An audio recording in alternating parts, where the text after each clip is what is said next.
মানুষের শরীরের সবথেকে সুন্দর গুণ হল চরিত্র। সেটাই যদি নোংরা হয় তবে মন তথা চিন্তা সুন্দর হবে কি করে? জীবনে কারো কাছ থেকে কষ্ট পেয়ে থাকলে তুমি তাকে কষ্ট দিতে যেও না। দেখবে একদিন সেই মানুষটাই তোমার থেকে পাওয়া সুখের মুহূর্তগুলো মনে করে কাঁদবে। প্রতিশোধ, কখনো প্রতিশোধ নেবার দরকার নেই। সময় তোমার হয় প্রতিশোধ নিয়ে নেবে। শুধু তুমি তোমার কর্মের উপর বিশ্বাস আর আস্থা রাখো।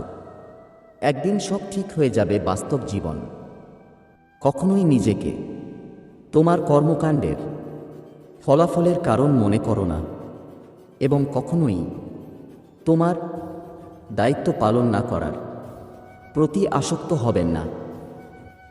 একটা মানুষ কখনো তার প্রিয়জনের উপর রাগ করে না।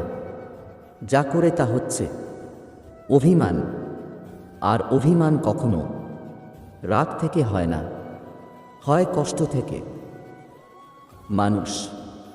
মানুষ এমন একটা প্রাণী, বিশ্বাস বা অবিশ্বাস কোনোটাই করা যায় না।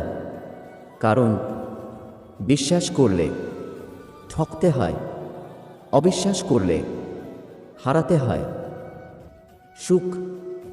সুখ হলো মানুষের জীবনে অহংকারের পরীক্ষা নেয়, আর দুঃখ মানুষের জীবনে ধৈর্যের পরীক্ষা নেয়।